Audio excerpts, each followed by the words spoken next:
Hello everyone. I'm here to give you what is a pretty significant update on the mission and how it's going to unfold, because I think I've connected a whole lot of dots, or I've been guided to connect a whole lot of dots over the past few days, and that has given me greater context as to what is being achieved. And also the duration of the mission. This particular task has been extended from 3 to 4 weeks, because I'm now incorporating 2 further locations to complete this. And what it is it's all about time. There are a lot of other components and aspects that are involved. It's kind of like Sesame Street. It's like this task is brought to you by time, the Divine Mother, and the number 8. So just to give us a little bit of an insight into time as I'm understanding it, and I've made a video about this in the past, but however, at the point of the Big Bang, when it expressed just beyond it, like this, there's this high vibrational field of pure potential. It's like all the potential timelines that could possibly be, and it's so high vibrational that it's imperceptible to us. And of course, like that Big Bang continued into what is the past. And as it continued, it densified and became matter and became us, and like we are its past, and we are going back to the future of it through making paths and pattern on our way with our level of consciousness and our resonance. And one of the things that has happened is that we have become caught in a feedback loop of the past, and it is holding us in a construct of limitation that we're finding it difficult to expand beyond. And one of those reasons is because we have migrated or lost the resonance between our heart and our mind, and we have a tendency just to be mind-based and ego-based, and that ego is bound by the limitations of the time and space that we perceive ourselves in these 3 dimensions. And so, like, every day when we wake up, it's like we keep reattaching to a past program, and it's a limitation. And so we're finding it difficult to perceive ourselves as our absolute selves, as all of those potential timelines. We have a tendency now just to be caught in the construct of relativity.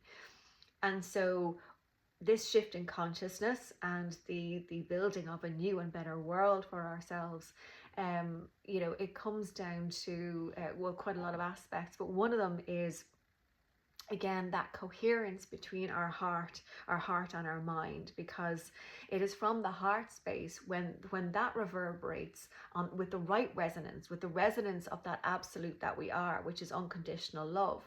Then when that pulses forward, it creates the space in which we move into in resonance with it, and then that reverberates back to us in this delineation that is time.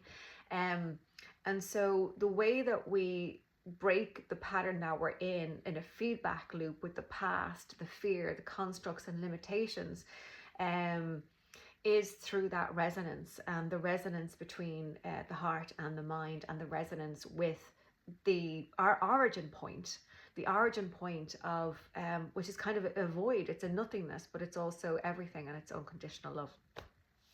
So that's what we're trying to do, is realign to harmonic resonance with the truth of the fullness of what we are, so we can get to experience that and create new timelines and a new world based on that pure potential and love. So this task is so centered around the harmonic resonance with time and creating that in the present moment. And the way that I see it is that I'm acting like a cell or a portal to stand and open this up in particular places, and they're related to our perception of the construct of time. So I'll just give you a few places that I'm going, because I'm going to several over the course of a month, 4 weeks. But the best way to relay this is about the 0 point. So that original singularity and 0 point, the absolute of the nothingness that is everything, that is becomes creation. I am going to 0 points in different countries. I'm going to the 0 point in Madrid. I'm going to the 0 point in Paris. I'm going to a 0 point in the Canaries. And every country typically has a 0 point that might be in their capital city, and it's from that 0 point that they calculate distance. And this got confusing, that everybody made this kind of a 0 point, kind of works for their own country but not globally. And the Greeks put the prime meridian of zero, the 0 point, originally in the 2nd century in 117 AD, which is a number I keep seeing repeatedly for many years.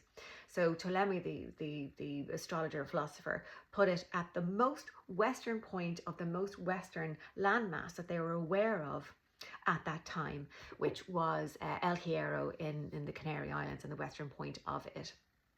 So that became like a prime meridian of 0 on our map, and then they counted upwards to Athens and to Greece. What happened, from then on is that didn't remain like a global thing, but every country again has their own kind of 0 point that they calculate time and distance from. And the French achieved making it the Paris Meridian for about 200 years, until the British Empire became really, really predominant on the planet, and they began to rule the waves. And so it was their maritime maps and their cartography that was used mostly globally. And so there was a call then to standardize the prime meridian and the 0 point. And because Britain kind of had that advantage, it was voted on, and globally it was agreed that Greenwich would then be the prime meridian and the 0 point, and that happened in 1884 and has been that way ever since. But the trip that I'm going on takes me to like the 0 point in Madrid. Notre Dame is the 0 point of Paris on that Paris Meridian, which is also in mysticism and different spiritual philosophy called the rose line, associated with the Divine Mother, who is again is a sponsor of it, and I'll get back to that. And also I'm going to El Hierro, to this 0 point, which there as far back as we know, that was kind of the first prime meridian. And by going to these places, and I see myself like that as a portal to the absolute, a portal to the 0 point that we're hoping to realign to in harmonic resonance. And when we can get back to that, we can break our feedback loop, and the constructs that have been built in the limitations of time and fear, etc., will deconstruct, and we will see a deconstruction of our world to a particular extent, which is not to be feared. It is just so the new resonance can come into manifest in our world. And so so I'm going to places that are, say for instance, I'm going to Lourdes, which is it's less than 5 kilometers off the Greenwich Meridian. I'm going to that church dedicated to Mary Magdalene, and one of the reasons that I found it in the first place, was guided to it, was because of its proximity to the Paris and Meridian and the Rose Line. So it's about 7 kilometers off that. It's interesting as well to note that I originally thought that I would be working on the summer solstice in Ibiza, and looking at the meridians, the Greenwich and the Paris Meridian, the other day on a map, and Ibiza is between the two, which is very, very interesting. And of course I'll be going to the Canaries. And all of this, it's no coincidence that a couple of days ago, over the weekend, Saturn kind of transitioned to 0 point of Aries, which is the world axis, the creation point. And in conjunction with Neptune, which is our spiritual experiences and our connection to that absolute, to source, and our intuition, our perception our dreams and visions, and also our delusions. So that astrological aspect is very, very relevant. And so the number 8 is also relevant because, you know, it's associated with, you know, the side words 8 is infinity, and we're getting back to tapping into our infinite selves rather than being caught in the feedback loop of our finite selves in the relative dimension of this world. And I will be going to, originally it was 8 cathedrals dedicated to the Divine Mother. Now, the Divine Mother, of course, is that aspect of the womb of nothingness, of pure potential from which we get all of creation. She is the matrix, you know, upon which we live out that patterning. The pattern, the paternal, the father, the mother matter matrix. And so again, it is very much sponsored by the Divine Feminine and the Divine Mother. Now, I will be relating to her through the avatar of Mother Mary, but I personally do not subscribe to any religion, faith, dogma, or doctrine.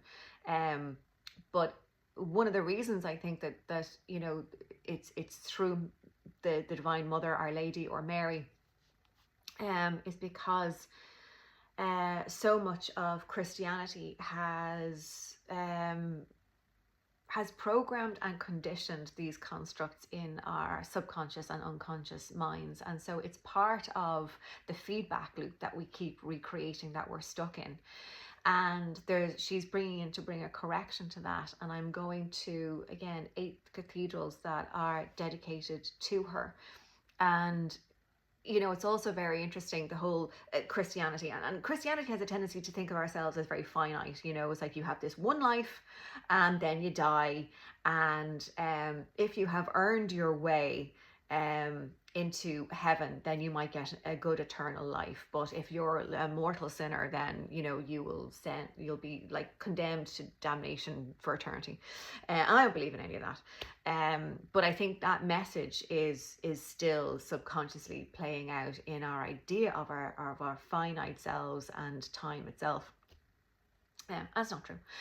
And but the cathedrals as well, as temples, I think, you know, they are like really pronounced energetic sites on the planet. And it, like, going back to the ancients, when they wanted to identify what were really energy vortices and portals on the planet, where you would get the spiral down from the absolute, from the quantum or the celestial to the terrestrial, and, you know, we would have that spiral in either direction. They used to watch the birds, and the birds would spiral where these energy vortices were, and it was there that they might build their stone circles or connect to, like, the trees as a network of consciousness.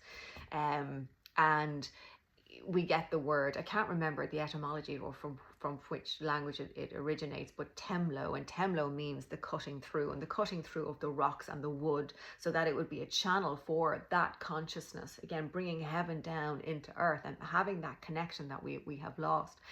And so temlo became temple, and temples are built on top of these places. Now, I know that you know, they were taken by force in a lot of ways, and there's places that I'm going that there's Christian churches built on mosques and all of that, but there's a big healing and correction happening in that with the Divine Mother through this work.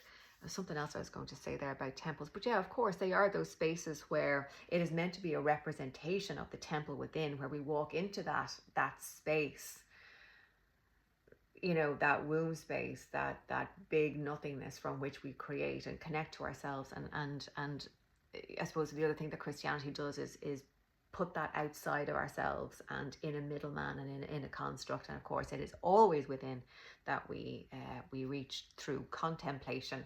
We reach that absolute part of ourselves. So it's a big healing and correction of that.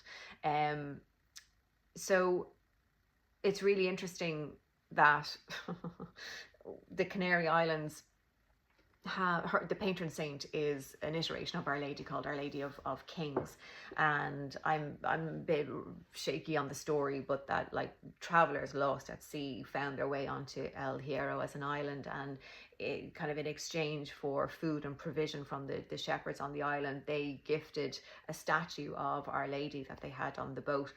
And then she was kind of seemingly destined to live on this island, and while they were having a massive drought that was detrimental to their very survival, they prayed to this statue of Our Lady for rain. And as she was being kind of instated into the church where she now kind of lives permanently, as she went through the portal, I think of the, you know, the portico of the church, the heavens opened and the rains came down and they were saved. And so not only is she the patron saint, but every 4 years they have a massive celebration of her by taking her from that church, which is on the western end near the 0 point, nearly 30 kilometers to the other end of the island, where she stays in another church for a month, and then they bring her back, and it's a whole thing. So this is happening this year, and it's happening the Saturday after the Saturday that I'm in Notre Dame. So I now have a week to get myself from Paris. Rather than flying home and thinking that was the end of it, I will be flying to the Canaries, and before I stop at El Hierro for doing some work at the 0 point and doing this whole procession with Our Lady to finish off the trip, I will go to Tenerife, because you kind of have to fly to one of the Canaries anyway, the other ones to get to El Hierro, and I'm going to stop in Tenerife because it is at like the mountain ranges, the Mount Tide, and that it's the highest point in Spain, but that highest point originally was one of those connection points to the celestial, bring it down into the terrestrial, and the merging of well, what became humans. And so, of course, we have evolved since then, and we have become very disconnected in that evolution to our celestial selves and our absolute selves. So yes, I think that kind of covers most of it. It's a lot, I know. So again, I hope I've made sense of it all enough to understand and follow along with. I looked at the clock there, it was 17:17, which is a big number for me on this whole mission. For customers of mine, just to say I apologize and thank you for your patience and support that this is now going to go on for 4 weeks. But I do hope to do some kind of connection and energy work from the road, not individual sessions, but more of a collective thing. And I'll give you more information about that. But just remember that for the time being, up until I leave on the 8th of June, you can book your sessions up until I leave. And then in July with 20% off with the code LOVE25 on lightworks.ie, book now. So you can get, as a gift from me for your patience and support as I do this work for us all, to get 20% off a session and book in for when I'm back, so that you know you have it in the diary. So thank you. There will be obviously a lot more updates, and yeah, if you have if anything comes to mind, if you have anything that you wish to share that might be useful, you're welcome to drop it in the comments as well. I'll read them, and thank you. I'll talk to you soon.